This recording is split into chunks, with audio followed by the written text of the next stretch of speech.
24 seconds of Lego logos. 24 seconds of Legos? This is a great opening shot, no doubt, but those are large Lego sheets that make up the lava, so there shouldn't be any way to make bubbles according to this movie's rules. He is coming. Cover your butt. Cover the what? Damn, Vitruvius, couldn't you give the guards an actual warning before they get smashed to pieces by the business onslaught? Your robots are no match for a master builder. For I see everything. My eyes. Vitruvius is right. He's a master builder that should have no problem taking on a few f***ing peon robots like these. But all he does is summon up a flock of seagulls to attack them and is immediately shot? What the sh**? Nothing's gonna stop me now! Wait.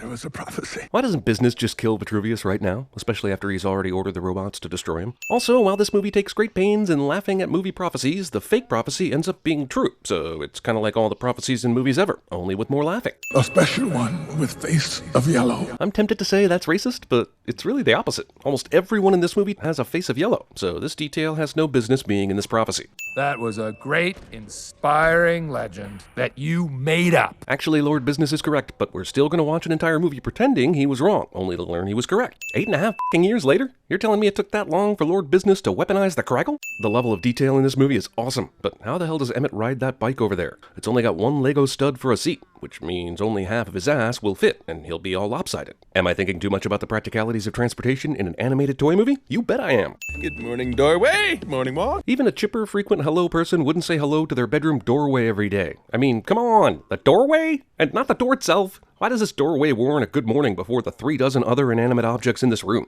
Everything about this poster screams hockey, except the word sport. Why has everything thus far been Lego-sized, but suddenly this razor and toothbrush are ginormous? If Emmett typically showers with the curtain open like this, his entire apartment should be a sea of little round blue one-pieces. Wonder what scenario does Emmett think that any of these outfits have anything to do with going to work today? It's not like it's his first day of work, or he's that stupid. Hi, I'm CinemaSins, and I take joyful moments and try and f*** them up. Jeez, what an asshole I am. Also, this funny costume montage reveals that Emmett either has a Fletch-like obsession with disguise, or he's previously had careers as a surgeon, an archer, a magician, a clown, and Godzilla.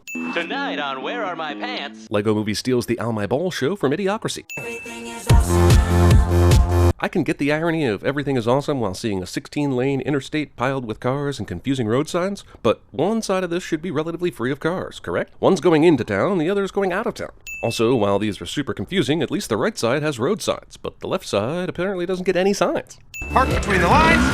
Yes! Jesus, every single car in this row parked at the same time? How is there nobody parked already? This isn't so much parallel parking as it is impossible synchronized parallel parking. I know these signs are basically a representation of Papa Farrell's rules for his kid, but no marching bands? Was that necessary for an 8-year-old or at all? I can sing this song for hours!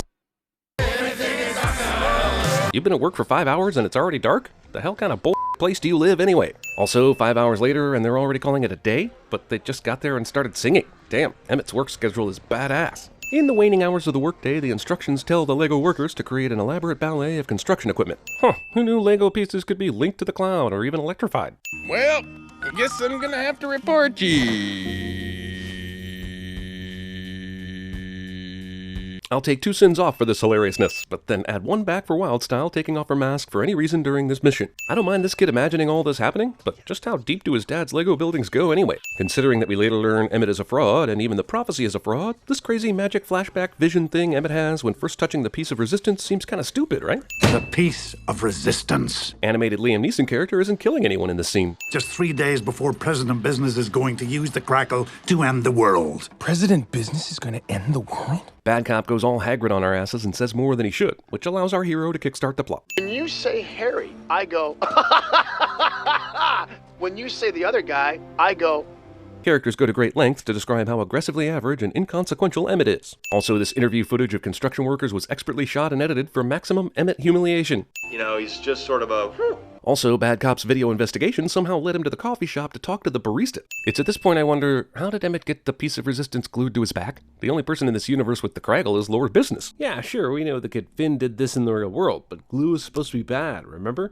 Wildstyle is such a lethal assassin here, it makes me wonder why they need a dozen heroes and a plan at the end of this movie, instead of just sending in Wildstyle and letting her go all berserker on the enemy. Also, if Wildstyle is this awesome at fighting, then why did she care that Emmett saw her earlier? Couldn't she have just run down to get the piece of resistance and whooshed on out of there? And how did Emmett make his way up to ground level without Wildstyle noticing and just taking the piece while he's passed out? I realize we're sinning a kid's imagination here, but this is some simple imagination. This one hack somehow releases Emmett from both shackles. Cut him off on Elm, now! Or whenever you can. 10-4, bad cop. Good cop should be reserved to interrogations, right? Otherwise, he's just giving his crew mixed messages. We need to meet up with Vitruvius to tell him the piece has been found. But didn't Vitruvius get kicked off the cliff into the lava at the beginning of this movie? Are you telling me he had a Gandalf-like experience where he fell to his death but became Vitruvius the White? For virtually no reason at all, the attic ladder falls down to give Emmett a ramp. Hang on, sir! Why didn't you just do that in the first place?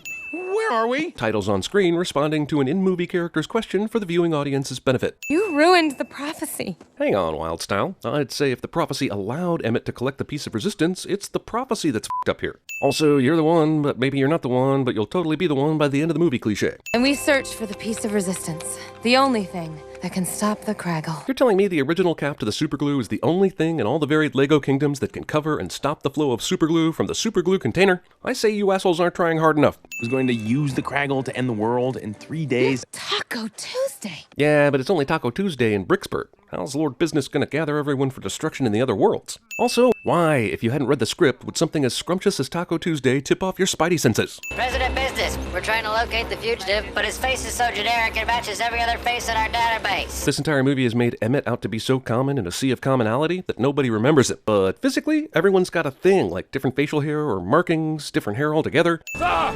Craggle! So basically, this is the Star Trek's V'ger, or the Planet of the Apes' Kalima. I won't test it on you. I'll do it on your parents. Lord Business imports Bad Cop's parents' entire house, instead of just abducting the two of them and craggling them to a random Lego piece. Removing Good Cop's facial features removes the entire Good Cop personality from this guy, somehow. Also, as an aside, is Lego sex the most basic thing ever, or what? Hey, my rounded peg would seem to fit in your rounded hole. Come, let us attach and unattach ourselves together repeatedly for a few minutes. Damn, this kid even managed to imagine a hooker in the saloon. This kid's like 8, right? Meet me upstairs in 10 seconds. This is hilarious, but why would the Octon Title Card Company make silent title cards for what is the protagonist's adventure? More importantly, why make title cards for anything? Your mind is already so prodigiously empty that there is nothing in it to clear away in the first place. Is this the silliest movie Morgan Freeman's ever appeared in? No! He was also in Ted 2, Now You See Me 2, and Dolphin Tale 2. I know, crazy, right? Still true. Prophecy chose you, Emmett. We know that Wizard Vitruvius is making this up as he goes along, but why the certainty about Emmett's usefulness? Can't he just take the piece of resistance and, with the help of all the other remaining master builders, cap the Craggle himself? All you have to do is to believe. All you have to do is believe, cliché. Draw a cowboy hat on him. But wait, don't half the people in this saloon have a cowboy hat? And isn't the point that everyone has the same face, so common hats wouldn't make a difference? Goodbye. Boom. After hundreds of shots by his minions at the hang glider, Bad Cop takes them out with one shot. These robot cops should just be stormtrooper figures. Rather than be propelled forward after hitting this train, the heroes conveniently go straight up, and conveniently land on top of the convenient train that is convenient. Oh no. Did Bad Cop actually get on these train tracks knowing that the heroes would eventually jump on this train? And what kind of XXX State of the Union is this anyway? Again, why not do this in the first place? Rest in pieces. Way to make this yet another Batman scene involving Ra's al Ghul and a speeding train. Hell, they threw in Lucius Fox somehow, too. Batman! How in the f*** does Emmett know who Batman is? He lives in Bricksburg, remember? A place where everything is generic, and the only thing on the TV is Where Are My Pants? You think President Business is going to allow a vigilante superhero to be shown on public media? Okay. So if this universe is based on the playset that the kid is using in the real world, where is Cloud Cuckoo Land? It's big and complicated enough that the dad would have noticed, and it's obviously adjacent to one of the traditional sets. No babysitters, no bedtimes, no frowny faces, no bushy mustaches. I understand the rest, but why the war on mustaches? Some of that is painted right on their face, and they can't help it. Of course, we saw Emmett shave his face a while back, so what do I know what's real? The special will now give an eloquent speech. The fact that anybody who knows Emmett at this point thinks this will go well. Sharks! But that shark is out of water. That doesn't compute at all. Why implement a shark defense system on the infinitieth floor, miles above sea level, and, sea? And strange, dangerous relics that entrap, snap, and zap. How are those used against you again? Every single part of this story shows you getting your asses kicked by all the dangerous stuff in the tower, but here, the relics are just sitting on their pedestals, being used by nobody. What idea have ye that be better than the ideas of 100 of our fallen master builder brothers? Well, Emmett has the piece of resistance, right? something you didn't have when you broke into Lord Business's tower on the last attempt. Jesus, why did they even try that time without the single most important relic they needed? Emmett and company had to ride a rainbow bridge up to Cloud Cuckoo Land, but this pirate drops out of it into the water with no sign of any kind of rainbow bridge in sight. Is the rainbow bridge temporary? Or does the movie just not give a shit about Cloud Cuckoo rules? Well, at least it can't get any worse. Every time a movie character says this, an angel gets its wings ripped off by a god-sized pair of pliers. It's a tracking device! Huge-ass blinking tracking device goes unnoticed by everyone in this entire movie until now, because of course it does. To the Batmobile! Dang it. To the invisible jet! Dang it. Wow, in a total dick move, Wonder Woman must have parked her jet literally on top of the Batmobile. No! We must protect the peace! I guess Lego Superman doesn't have the power to just end this entire attack by Bad Cop right now. Y'all ready for this? Oh no! They were ready for that! This hilarious moment interrupted by logic. It was a basketball. They didn't have to be ready for it. It's f***ing harmless. You were part of a group that was just giving Emmett for being useless, and then you go and do this? F*** you, Lego Shack. You're a fraud. You're no more a master builder than Emmett is. I can't move! Since when does stuff like this stop Superman? Isn't this the type of thing that stops Hulk? With the rainbows! And dream catchers in case we take a nap. Morgan Freeman Dreamcatcher reference is forcibly inserted into the tubes of this Lego movie. You must embrace what is special about you. But that's nothing. He's an instructions-following loser. That's the entire point of the movie, actually. That even a nobody's ideas are worthwhile. But here you suggest he's still special in some way, despite numerous moments proving he is not, and you knowing you made the whole thing up in the first place.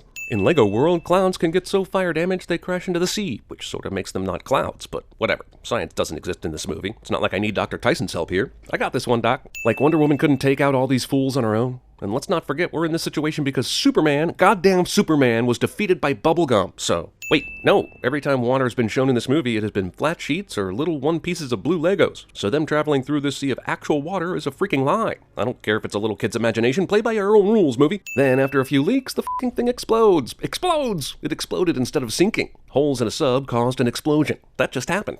No survivors detected! Sensors can see into the water, but literally can't see through a double-decker couch. How did they get Superman out of the gum pile? Whoever and whatever touched it should have also been stuck like Green Lantern. Emmett's much maligned double-decker couch actually saves the day, but how did these assholes fit in the seat cushions? This isn't the Millennium Falcon secret compartments here. You have to do some very sinful things with the scale of the human beings in this world to make this work. Pirate Lego Ex Machina. Also, Pirate Guy goes on to explain he came back because he watched Lord Business's forces totally overlook the double-decker couch. Okay, fine, whatever, but you were leaving, you said. Why were you even still around to keep an eye on a floating couch? You, left, but actually hid behind a rock and spied on everything, I guess? The little detail of Vitruvius drinking from the couch cup here is just so goddamn hilarious to me that I must remove a sin.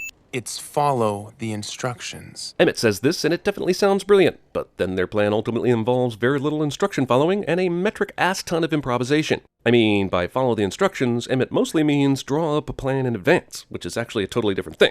Somebody get me some markers, some construction paper, and some glitter glue! Wait, aren't they supposed to be avoiding any adhesives? Yeah, but according to your precious instructions. He made that with markers, construction paper, and glitter glue? Really? Apparently, Emmett's planned spaceship that looks like President Business's spaceships calls for a hyperdrive. They got to this point in the Lego world by train, horseback, and a floating double-decker couch. So a hyperdrive is not needed to get to President Business's tower. But the movie wanted to shoehorn in a Star Wars moment, and so we get this. Batman is about to jump on the Millennium Falcon here, which, as you see, includes Lando Calrissian. But because Lando is actually voiced by Billy D. Williams, it also includes Harvey Dent, until Tommy Lee Jones replaces him mid-flight. What the f*** would Han and everybody be doing in yet another asteroid with yet another space slug? I demand answers for this parody that is both hilarious and entertaining but sinful. Also, is the kid flashing back like the movie is right now? Does his mind work like a Family Guy episode?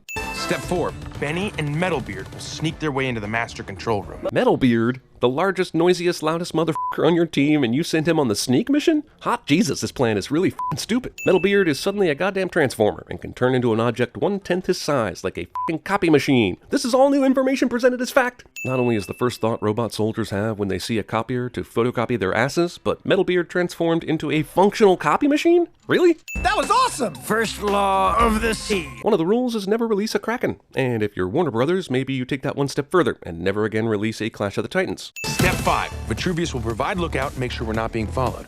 Okay. This is a funny moment, but everything else about Emmett's plan actually makes sense, so why throw in this useless job for blind old Red? I move that we freeze the universe. Can I get a second on that? Why the balls does Lord Business need board approval to freeze the universe? It's either an evil secret plan or something that would have been planned for months, not a rubber stamp the day before it happens. I've never been a robot before. What do you mean? You have always been a robot. Despite large dreams of f***ing up being robots, Emmett and Wildstyle managed to escape this situation. I just realized this is the first of 2 blockbusters where Chris Pratt's character gets himself out of a jam with a comical music dance number. And now I feel like there almost has to be a Jurassic World deleted scene of him and the Raptor Bros popping and locking. That night in the city when you thought I was the special. Damn, this kid's imagination sure has gotten dramatic all of a sudden. This is a tremendously complex fantasy. Hey, what are you 2 losers talking about? Did the plan call for Batman to be here right now? Or is he just being Batman, doing whatever he wants? How might this screw up Emmett's plan? Does Batman care? Let's do this.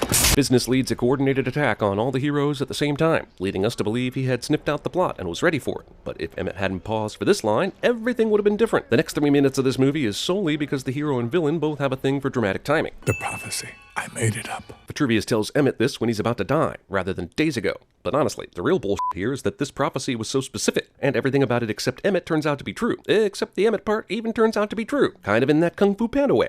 What I'm about to tell you will change the course of history. Set the electric shocker to 100 Mississippi. No problem. Villain sets a needlessly long timer for people getting killed and doesn't even bother to stay around to witness it. And terminate everyone. Okay, so Papa Pharaoh wants to glue everything that already exists in place, and that's explained. But why would he terminate all the master builders that are providing instructions for the stuff that's still being built? Like, there are skyscrapers in Bricksburg that are still under construction, right? I am Ghost Vitruvius. The effects and conceit of this movie are brilliant, taking Legos and making them move on their own in their own little universe. So why are we getting these wink-wink moments now, like 70% into the movie? Who wants a taco? Half the happy responders to this question are in sombreros. That's racist. Does anyone have any ideas? I do. Let's get Superman to save the day. Benny, send this out to everyone in the universe. I know most of the robot army is with business right now, but there should be someone left behind in the office, right? At least the ones that were previously directing and watching this show. This is Emmett. And he was just like all of you. A face in the crowd. This speech is awesome, but where the hell did she get all this backstory footage of Emmett to run under this emergency broadcast? Some of this violates the First Amendment, I think. I mean, this here says security footage, but it's Emmett in his own apartment. Does this society film every resident's personal actions in their apartments? I used to think they were followers. Funny that they got the town crier to read this news, but this is being shown concurrent with Wildstyle's speech, so how are they getting this news in real time? Wait, there's security footage of the goddamn double-decker couch escape? F***ing how? Who filmed this? Where is camera? Here's more security cam footage that feels like just previous movie scene footage degraded to look like security footage. I mean, if the bad guys had this shit on camera, you never would have gotten away with it, right? The Craggle hoses politely pause their destruction of this town so its residents can get properly inspired. This scene progression made me smile so hard my face nearly broke off. One sin removed. Is this another vision? So this is where the kid's imagination diverts from the movie's story, and it's unclear how those two timelines interact. Obviously, the kid doesn't know that Emmett sacrificed himself for his friends because he doesn't know he could move around in the real world, which means that either explanation of how this movie movies is flawed. Oh, this is a disaster. It's hard to believe that Finn's stuffy dad actually bought Legos in order to build his model empire. Permanently. Holy dude, why didn't you go ahead and use the glue when you so obviously meant to use it for your model? Dad ensures the cancellation of one of his avatar's favorite shows. Dad Business does the squirt some of the medicine out before giving the shot cliche with a container of superglue. Okay, the micromanagers have been gluing things in the Lego world while Dad Business was gluing them. Now, however, Dad Business is walking away from the table to tend to Emmett. So why are the micromanagers closing in on a robot pirate? This ending is neat and clever, but it actually raises way more questions than it answers. The piece of resistance! I can still save them! No. You saw the dozens of other Kraggles in the drawer, dummy. Emmett is suddenly a master builder because reasons. You see, this is what I'm talking about. Is the kid actually building this mech suit for Emmett right now while his dad is looking right at the city? Also, the micromanagers have been shown to be Dad's hands, so the kid must literally be slapping at his father's fingers. Unikitty's negativity power is unleashed, and while I'd love to remove Sins for it being awesome, it took until this one moment for her anger to finally come out. Nothing before this did the trick, only seeing the thought-to-be-dead Emmett in the construction transformer being attacked. You can do it, me laddie! Go on, kid, get in there! I guess if Emmett can hear everyone right now, they all somehow have those magic Avengers earpieces. I guess you're expecting me to remove a bunch of sins here at the end because we learn most of this movie is happening in this kid's imagination. And while I'm touched by the Will Ferrell ending, Emmett still moves all by himself in this climactic scene, suggesting he's actually real. So I'm going to take off 20 sins for this movie's raw heart, and then cap it there, assuming at least 75% of what I saw in this movie was at least potentially real. Finn, did you make all of this? Suddenly, this father thinks what his son did is remarkable, even though just a couple minutes ago, everything he did was terrible. I'd like to recap that this is all because Emmett is a toy with real human feelings, who got Finn's attention by falling off his dad's desk, who then gave him the piece of resistance. Emmett suddenly turned into Neo, Unikitty suddenly turned into the Tasmanian devil of killing things, and now the dad, not knowing any of those things, is like, cool shit, son, let's bond over this. What's the crackle? It's in there. In here. What's really gonna bake Dad's noodle is that there's a fucking Lego figure that looks exactly like him. The prophecy is made up, but it's also true. How fortuitous! I have the antidote for the craggle! Yeah, but even when they douse this universe in mineral spirits, there's no fucking way you can get dude's pants off now.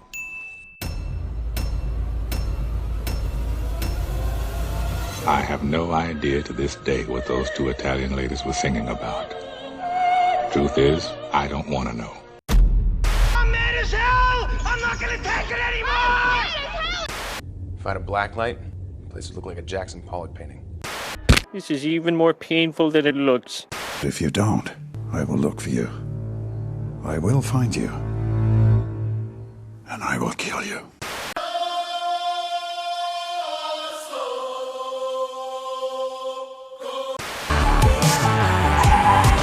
When you're part of a team! Suck my balls. Oh my God! I think we're going in!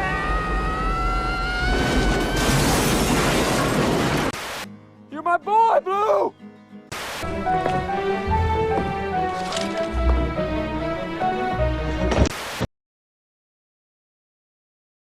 Maybe instead of standing in line for high-priced coffee beverages, Emmett should sign up for NatureBox, because then, whether he goes on a crazy adventure to save the universe or merely has a normal work day at the construction site, he'd be set with snacks that are delicious and good for him. And unlike recapping the Craggle, signing up for NatureBox is easy. All you have to do is go to naturebox.com/CinemaSins. And because you're awesome, they'll even give you 50% off your first order.